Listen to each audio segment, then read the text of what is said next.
Hi hello എല്ലാവർക്കും നമ്മുടെ YouTube ചാനലിലേക്ക് വീണ്ടും സ്വാഗതം. അപ്പോൾ ഇന്നത്തെ നമ്മുടെ വീഡിയോ ഒരു എരിശ്ശേരി ഉണ്ടാക്കുന്ന വീഡിയോ ആണ് കേട്ടോ. അപ്പം മത്തങ്ങ ഉണ്ടായിരുന്നു, അതുപോലെ തന്നെ പയർ വൻപയർ ഞാൻ വെള്ളത്തിലിട്ടിട്ടുണ്ടായിരുന്നേ.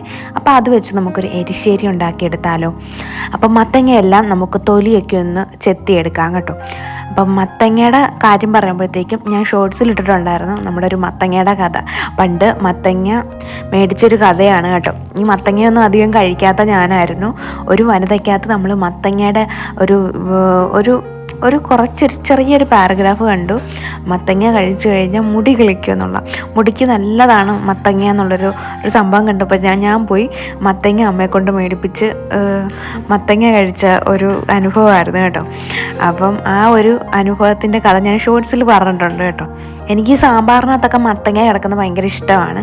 അതുപോലെ തന്നെ ഈ കൂട്ടുകറിയും അതുപോലെ തന്നെ നമ്മുടെ എരിശ്ശേരിയൊക്കെ കഴിക്കാൻ ഇഷ്ടമാണ്. അപ്പം ഇന്ന് നമ്മൾ എരിശ്ശേരിയാണ് ഉണ്ടാക്കാൻ പോകുന്നത്. അപ്പം നമ്മുടെ മത്തങ്ങയുടെ ആ നടുഭാഗമൊക്കെ ഒന്ന് കട്ട് ചെയ്തെടുത്തിട്ട് ഇന്ന് നമുക്ക് ചെറിയ ചെറിയ പീസായിട്ട് ഇതൊന്ന് കട്ട് ചെയ്തെടുക്കാവേ. അപ്പോൾ ഞാനിവിടെ തേങ്ങയും പച്ചമുളകും കറിവേപ്പിലയും പയറും ഒക്കെ റെഡിയാക്കി വെച്ചിട്ടുണ്ട്. ഇനി നമുക്കിതെല്ലാം ഒന്ന് കട്ട് ചെയ്തെടുത്താൽ മാത്രം മതി. കട്ട് ചെയ്തെടുക്കുക. കുക്കറിൽ വെച്ചാണ് ഞാനിത് വേവിച്ചെടുക്കുന്നത് കേട്ടോ. അല്ലാതെ നമ്മൾ പാത്രത്തിൽ വെച്ച് വേവിക്കുന്ന സമയം കൊണ്ട് നമുക്ക് കുക്കറിൽ വെന്ത് കിട്ടും.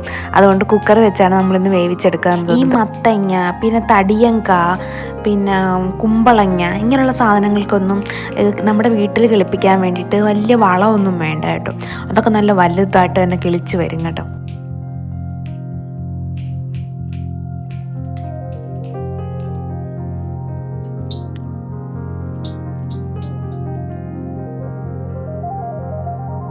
അപ്പോൾ മത്തങ്ങയും പിന്നെ നമ്മുടെ വൻപയറും ഒക്കെ നമ്മളൊന്ന് കഴുകി എടുത്തിട്ടുണ്ട്. നമ്മുടെ കുക്കറിലോട്ട് ഇട്ട് കൊടുക്കാം. രണ്ടും ഇട്ട് കൊടുക്കുന്നുണ്ട് കേട്ടോ. എന്നിട്ട് ലേശം മഞ്ഞൾപ്പൊടി ചേർക്കുന്നുണ്ട്, ഒരു ഗ്ലാസ് വെള്ളവും ചേർക്കുന്നുണ്ട്. നമ്മുടെ മത്തനും പയറും ഒക്കെ വേഗണ്ടേ. അപ്പോൾ 2 വിസിലും അടിക്കുന്നുണ്ട് കേട്ടോ. 2 വിസിലടിച്ചിട്ട് അനക്കാതെ ആ ആവി പോകുന്നവരെ വെയിറ്റ് ചെയ്ത് ഇരുന്ന് കഴിയുമ്പോഴത്തേക്കും നമ്മുടെ കറക്റ്റ് പാകമാകും കേട്ടോ. മത്തനും പയറിൻ്റെയും കറക്റ്റ് പാകമാണ് 2 വിസിലടിച്ചിട്ട് അനക്കാതെ ആവി പോകുന്നവരെ വെക്കുക എന്നുള്ളത്. നമുക്കിനി അടുപ്പിലോട്ട് വെച്ച് കൊടുക്കാം. ഒരു 2 വിസിലിന് വേണ്ടി വെയിറ്റ് ചെയ്യുക. അപ്പോൾ ഇന്നത്തെ നമ്മുടെ ലഞ്ചിന് നമ്മൾ ചോറ് കഴിഞ്ഞ ദിവസം വെച്ചത് ഒത്തിരി ബാക്കി ഉണ്ടായിരുന്നു. അത് ഫ്രിഡ്ജിലോട്ട് ഞാൻ കയറ്റി വെച്ചിട്ടുണ്ടായിരുന്നു. അപ്പം അത് ഉണ്ട്, ചോറുണ്ട്. അതുകൊണ്ട് തന്നെ നമുക്ക് ചോറ് വെക്കേണ്ട ആവശ്യമില്ല. അപ്പോൾ കറിക്ക് വേണ്ടിയിട്ട് മത്തൻ നമ്മൾ റെഡിയാക്കി എടുക്കുന്നുണ്ട്. മത്തങ്ങ എരിശ്ശേരി റെഡിയാക്കി എടുക്കുന്നുണ്ട്. പിന്നെ കഴിഞ്ഞ ദിവസം വെച്ച മീൻ കറിയുടെ അതുപോലെ തന്നെ അവിടെ ഇരിപ്പുണ്ട് കേട്ടോ.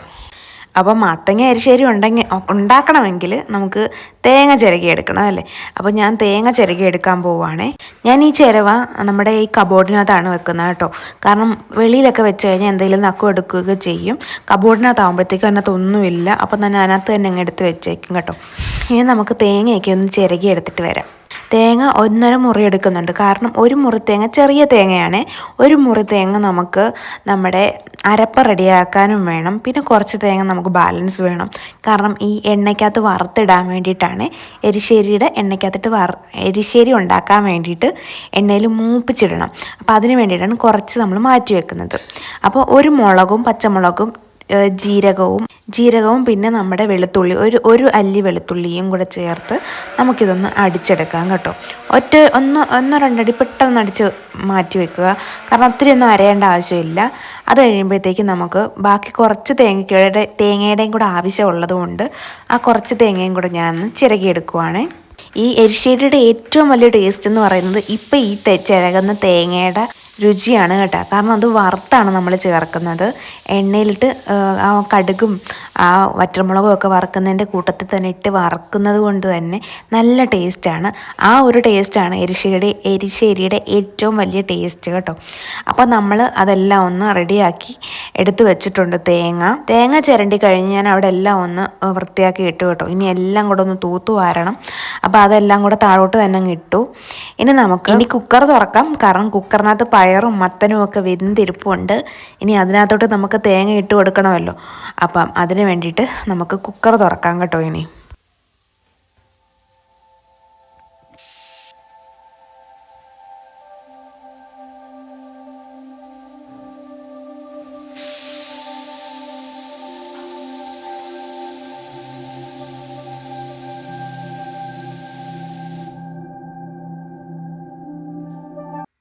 ഞാനപ്പോൾ ഗ്യാസൊക്കെ ഓഫ് ചെയ്ത് കുറച്ച് നേരം വെക്കുന്നുണ്ട് ആവി പോകാൻ വേണ്ടിയിട്ട്.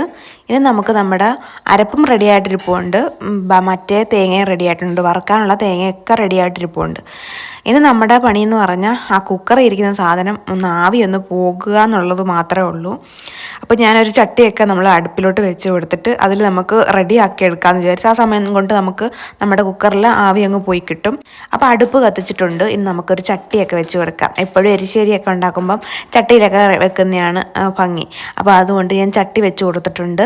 ഇനി നമുക്ക് നല്ല വെളിച്ചെണ്ണ ഒഴിച്ച് കൊടുക്കാം. വെളിച്ചെണ്ണ ഒഴിച്ച് കൊടുത്ത് വെളിച്ചെണ്ണയൊക്കെ ചൂടായി കഴിയുമ്പോഴത്തേക്കും കടുക് പൊട്ടിക്കാം. ഇപ്പോൾ കുറേ കാലങ്ങൾക്ക് ശേഷമാണ് ഞാൻ എരിശ്ശേരി കഴിക്കുന്നത് കേട്ടോ. അങ്ങനെ അധികം കഴിക്കാത്ത ഒരു ഫുഡ് തന്നെയാണ് ഈ എരിശ്ശേരി എന്ന് പറഞ്ഞാൽ, മത്തങ്ങ പയർ എരിശ്ശേരി. അപ്പം ഇന്ന് കുറേ നാൾക്ക് ശേഷം കഴിക്കുവാണ്. നല്ല ടേസ്റ്റ് ഉണ്ടായിരുന്നു കേട്ടോ ഈ എരിശ്ശേരിക്ക്. അപ്പോൾ നമ്മൾ ആ ചട്ടിയിലോട്ട് വെളിച്ചെണ്ണയൊക്കെ ഒഴിച്ചു കൊടുത്തു. ഇനി നമുക്ക് കടുക് ഇട്ട് കൊടുക്കാം. ഒരു ലേശം കടുക് ഞാൻ ഇട്ട് കൊടുക്കുന്നുണ്ട്. ഈ കടുകൊക്കെ ഒന്ന് പൊട്ടി വരുമ്പോഴത്തേക്കും നമ്മൾ തേങ്ങ, വറ്റൽമുളക്, കറിവേപ്പില ഇത്ര നമ്മളൊന്ന് ഇട്ട് കൊടുക്കുക. ഇത് നന്നായിട്ടൊന്ന് മൂത്ത് വരണവേ. നന്നായിട്ട് മൂത്ത് വരുമ്പോഴത്തേക്കുമാണ് നമ്മൾ നമ്മുടെ കൂട്ടിട്ട് കൊടുക്കുന്നത്. അതായത് കുക്കർ വേവിക്കാൻ വെച്ച സംഭവം അവിടെ ഇരിപ്പുണ്ട്. ഇനി അത് തുറന്നിട്ട് വേണം, അതിൻ്റെ ആവി പോയിട്ട് വേണം നമുക്ക് നമ്മുടെ അരച്ച് വെച്ചിരിക്കുന്ന അരപ്പ് ചേർത്ത് കൊടുക്കാൻ. അപ്പോൾ ഇവിടെ ഇതിരുന്ന് വേകട്ടെ കേട്ടോ. വേകട്ടെന്ന് പറഞ്ഞാൽ നന്നായിട്ടത് മൊരിഞ്ഞ് വരട്ടെ എണ്ണയിലിട്ട്. അപ്പോൾ എണ്ണയിലൊന്ന് മൊരിഞ്ഞ് വരുമ്പോഴത്തേക്കും നമ്മുടെ മത്തങ്ങയും വൻപയറും ഇവിടെ വെന്ത് വന്നിട്ടുണ്ട്. ഞാൻ വെന്തോന്നൊക്കെ നോക്കുവാണ്. അപ്പോൾ വെന്ത് കഴിഞ്ഞിട്ടുണ്ട്, കറക്റ്റ് വേവായിട്ടുണ്ട്. 2 വിസിലാണ് ഇതിനടിച്ചിരിക്കുന്നത്. ഇനി ഇതിലേക്ക് നമ്മൾ അരച്ച് വെച്ചിരിക്കുന്ന പച്ചമുളക്, തേങ്ങ, ജീരകം, വെളുത്തുള്ളി, അപ്പം ഇത്രയും നമ്മൾ അരച്ച് വെച്ചിട്ടുണ്ടായിരുന്നു. ഇതങ്ങോട്ട് നമ്മുടെ കൂട്ട് ഇട്ട് കൊടുക്കുക. ഉപ്പൊക്കെ പാകത്തിന് ഇട്ട് കൊടുക്കണം കേട്ടോ. ഉപ്പിൻ്റെ അളവൊന്നും ഞാനിവിടെ പറയുന്നില്ല, എല്ലാവർക്കും അറിയാമായിരിക്കും. പാകത്തിനുള്ള അവരവരുടെ പാകത്തിനായിട്ടുള്ള ഉപ്പൊക്കെ ഇട്ട് കൊടുത്തിട്ട് നന്നായിട്ട് കുഴച്ചെടുക്കുക. കുറച്ച് വെള്ളമുണ്ട്, അതങ്ങ് വറ്റിക്കോളും കേട്ടോ. നമ്മുടെ അടുപ്പിലിരുന്ന് വെന്ത് കഴിയുമ്പോഴത്തേക്കും അതങ്ങ് വറ്റിക്കോളും.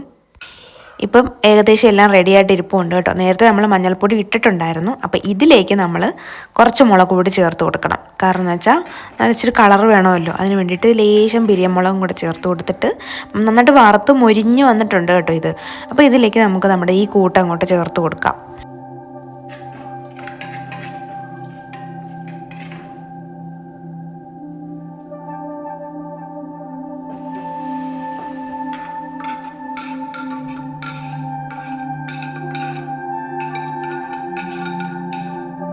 അപ്പോൾ കൂട്ടൊക്കെ ചേർത്ത് കൊടുത്തിട്ടുണ്ട്. ഇനി ഇത് ലേശം ഉപ്പിടാൻ മറക്കരുത്. ഉപ്പ് പാകമാണോ എന്ന് നോക്കണം. ഞാൻ ആദ്യം കുറച്ച് ഉപ്പ് മാത്രമേ ചേർത്തിട്ടുള്ളായിരുന്നു. ഇപ്പോൾ കുറച്ചുകൂടി ഉപ്പ് ചേർത്തിട്ടുണ്ട്, കാരണം ഉപ്പ് വേണമെന്ന് തോന്നിയതുകൊണ്ട്. ഇനി നമുക്കിത് മൂടി വെച്ച് ഒന്ന് വറ്റിച്ചെടുക്കാം. വറ്റിച്ച് വരെ ഒരു 10-15 മിനിറ്റ് ആകുമ്പോഴത്തേക്കും നമ്മുടെ കറി ഇവിടെ റെഡിയാകും കേട്ടോ. നല്ല ടേസ്റ്റ് ആയിട്ടുള്ള ഒരു എരിശ്ശേരി തന്നെ ആയിരുന്നു ഇത്. ഞാനിതിനെ മൂടി വെക്കാമെന്ന് വിചാരിച്ചു. കുറച്ചൊന്ന് ഇളക്കി കൊടുത്തിട്ട് മൂടി വെക്കുക. വെള്ളം നമ്മളെപ്പോഴും കുക്കറിൽ വെക്കുന്ന വെള്ളം ഒത്തിരി അങ്ങ് ചേർക്കരുത്. അപ്പോൾ നമുക്കിത് വറ്റിക്കാനായിട്ട് കുറേ സമയം പോകും. അതുകൊണ്ട് കുറച്ച് വെള്ളം മാത്രം. അത് ചിലർ വിചാരിക്കും ഇത് വെള്ളം ഊറ്റിക്കളയാമെന്ന് കുക്കറിൽ. പക്ഷെ അങ്ങനെ ഊറ്റിക്കളഞ്ഞു കഴിഞ്ഞാൽ അതിൻ്റെ ഗുണമൊക്കെ പോയില്ലേ. നമ്മുടെ പച്ചക്കറിയുടെ ഗുണം വേണമല്ലോ നമ്മുടെ ശരീരത്തിന്. അപ്പം അത് ഊറ്റിക്കളയാൻ പാടില്ല. അപ്പം ഞാനത് മൂടി വെച്ചൊന്ന് വേവിച്ചെടുക്കുന്നുണ്ട്. അപ്പോൾ ഒരു കുറച്ച് നേരം കഴിഞ്ഞപ്പോഴത്തേക്കും വെന്തിട്ടുണ്ട്. ഇനി ഞാനതൊന്ന് നോക്കാമെന്ന് വിചാരിച്ച് ഞാൻ ചെയ്യുന്നതാണ് കേട്ടോ. അപ്പം നമ്മുടെ എരിശ്ശേരി റെഡി ആയിക്കൊണ്ടിരിക്കുകയാണ്. ഞാൻ അതിൻ്റെ ടേസ്റ്റ് ഒക്കെ നോക്കുന്നുണ്ട് കേട്ടോ. എനിക്ക് ഭയങ്കരമായിട്ട് ഇഷ്ടപ്പെട്ടു. ഞാൻ ആദ്യമായിട്ടാണ് എരിശ്ശേരി ഉണ്ടാക്കുന്നത്, അതുപോലെ തന്നെ ഇഷ്ടത്തോടു കൂടി കഴിക്കുന്നതും. അങ്ങനെ മത്തങ്ങയും മറ്റേതും മറിച്ചതൊന്നും ഇഷ്ടമല്ലാത്ത ആൾ തന്നെയാണ് ഞാൻ. പക്ഷേ ഈ എരിശ്ശേരി വെച്ചപ്പോൾ എനിക്ക് ഇഷ്ടപ്പെട്ടു. അപ്പം ഞാൻ റെഡിയാക്കിയ കറി എന്തായാലും ഫ്ലോപ്പ് ആയില്ല, അടിപൊളിയായിട്ടുണ്ടായിരുന്നു കേട്ടോ. കറിയൊക്കെ നല്ല കുറുകി വറ്റി എണ്ണയൊക്കെ തെളിഞ്ഞ് വന്നിട്ടുണ്ട്. ഇനി നമുക്കിതൊന്ന് യോജിപ്പിച്ചെടുക്കാം. പയറൊക്കെ നന്നായിട്ട് വെന്തിട്ടുണ്ട് കേട്ടോ. ഇങ്ങനെ കിടക്കണം, അല്ലാതെ ഉടഞ്ഞ് കിടന്നു കഴിഞ്ഞാൽ ഒരു സുഖം കാണത്തില്ല കഴിക്കാൻ വേണ്ടിയിട്ട്. നന്നായിട്ട് വെന്തത് തന്നെയാണ് കേട്ടോ. നമ്മുടെ മത്തനൊക്കെ സൂപ്പറായിട്ട് വെന്ത് ഉടഞ്ഞിട്ടുണ്ട്. ഇപ്പോൾ കറക്റ്റ് ഒരു പാകമായിട്ടുണ്ട് കേട്ടോ നമ്മുടെ മത്തങ്ങ പയർ എരിശ്ശേരിയെ. അപ്പോൾ റെഡി ആയിട്ടുണ്ട്. ഇത് എല്ലാവരും ട്രൈ ചെയ്ത് നോക്കാൻ മറക്കരുത്. ഞാനിത് ചട്ടിയോട് കൂടി പൊക്കമിടും കേട്ടോ. നല്ല ചൂടൊക്കെ ഉണ്ട്. ഇനി ഇതിൻ്റെ ടേസ്റ്റ് നോക്കാൻ വേണ്ടിയിട്ട് ഞാൻ സ്പൂൺ എടുക്കാൻ പോവുകയാണ്. അപ്പോൾ സ്പൂണ് തപ്പി ലാസ്റ്റ് കിട്ടി. അപ്പോൾ നമുക്കിനി ഇതിൻ്റെ ടേസ്റ്റൊക്കെ ഒന്ന് നോക്കിയിട്ട് കൊള്ളാവോ ഇല്ലയോ എന്ന് നോക്കാവേ.